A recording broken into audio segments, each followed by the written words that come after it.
प्रदेश सरकार और स्वास्थ्य विभाग कोरोना संक्रमण से निपटने के लिए हर कदम उठाने और एहतियात बरतने की बात कर रहे हैं, लेकिन जमीनी हकीकत कुछ और ही बयां कर रही है। जहां एक ओर प्रदेश में कोरोना संक्रमण के मामले लगातार बढ़ते जा रहे हैं, वहीं दूसरी ओर मंडी जिला के दूसरे सबसे बड़े स्वास्थ्य संस्थान सिविल अस्पताल सुंदरनगर में प्रदेश स्वास्थ्य विभाग की पोल खुल गई है। कोरोना की दूसरी लहर में सैकड़ों की तादाद में हुई मौतों से अब भी सरकारी तंत्र सबक नहीं ले रहा है। बीते एक महीने से सिविल अस्पताल में 1.5 करोड़ रुपए की लागत से स्थापित pressure saving oxygen plant PSA बंद पड़ा है। इस ऑक्सीजन प्लांट की स्थापना के बाद से विभाग इसकी एक बार भी सर्विस नहीं करवा पाया है। ऑक्सीजन प्लांट बंद होने के कारण 150 बेड वाले नागरिक अस्पताल सुंदरनगर में जहां गंभीर बीमारी से ग्रस्त मरीजों को रोजाना परेशानी का सामना करना पड़ रहा है। बता दें कि देश में कोविड-19 की दूसरी लहर के दौरान सबसे बड़ा संकट ऑक्सीजन की उपलब्धता को लेकर सामने आया था। इस तरह का संकट भविष्य में दोबारा न उत्पन्न हो, इसको लेकर हिमाचल प्रदेश में पूर्व की भाजपा सरकार ने जयराम ठाकुर के नेतृत्व में सिविल अस्पतालों में ऑक्सीजन प्लांट स्थापित किए थे। लेकिन वर्तमान में प्रदेश कांग्रेस सरकार द्वारा इस प्रकार से करोड़ों की लागत से स्थापित PSA प्लांट बंद होने से ये सफेद हाथी साबित हो रहे हैं। सिविल अस्पताल सुंदरनगर में स्थापित PSA ऑक्सीजन प्लांट बीते एक महीने से बंद पड़ा हुआ है। इसके ड्रायर का स्विच खराब हो गया है और इसको लेकर संबंधित कंपनी को जानकारी दे दी गई है। उन्होंने कहा कि ऑक्सीजन प्लांट स्थापित करने के बाद सर्विस न होने से ये बंद हुआ है। जल्दी प्लांट को शुरू करने का प्रयास किया जाएगा। डॉक्टर चमन ठाकुर ने कहा कि मामले को लेकर वरिष्ठ अधिकारियों को सूचित कर दिया गया है।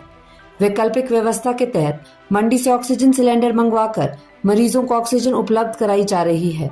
हमारा जो PSA प्लांट है वो पिछले एक महीने से आउट ऑफ ऑर्डर चल रहा है। उसका ड्रायर का एक स्विच खराब होने की वजह से वो नहीं चल पा रहा है।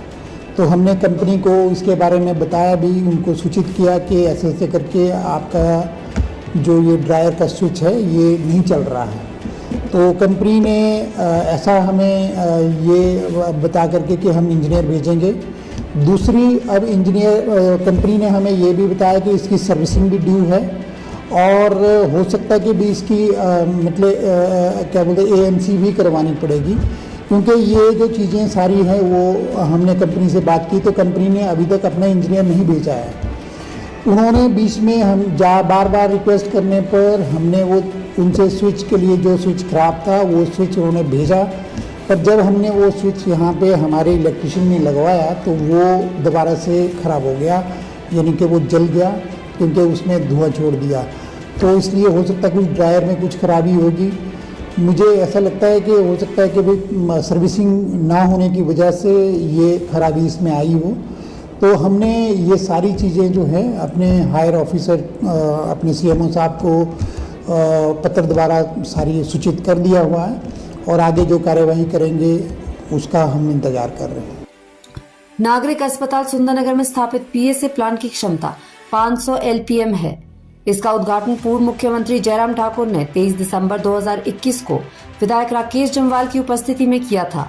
ऑक्सीजन प्लांट के स्थापित होने से मातृ शिशु स्वास्थ्य केंद्र के भवन को कोविड डेडिकेटेड सेंटर बनाया गया था, जहां कोरोना संक्रमित उपचाराधीन मरीजों को बड़ी राहत मिली थी। महामारी के थमने के बाद ये सुविधा अस्पताल में आने वाले अन्य मरीजों को भी मिलनी आरंभ हो गई थी। 150 बेड क्षमता वाले नागरिक अस्पताल सुंदरनगर में स्थापित PSA ऑक्सीजन प्लांट के माध्यम से सेंट्रलाइज सिस्टम के तहत 60 बेड को जोड़ा गया है। इससे मरीज को बेड पर ही जरूरत पड़ने पर ऑक्सीजन की सुविधा उपलब्ध हो जाती है। अब प्लांट के खराब होने के बाद फिर से सिलेंडरों पर निर्भर होना पड़ रहा है।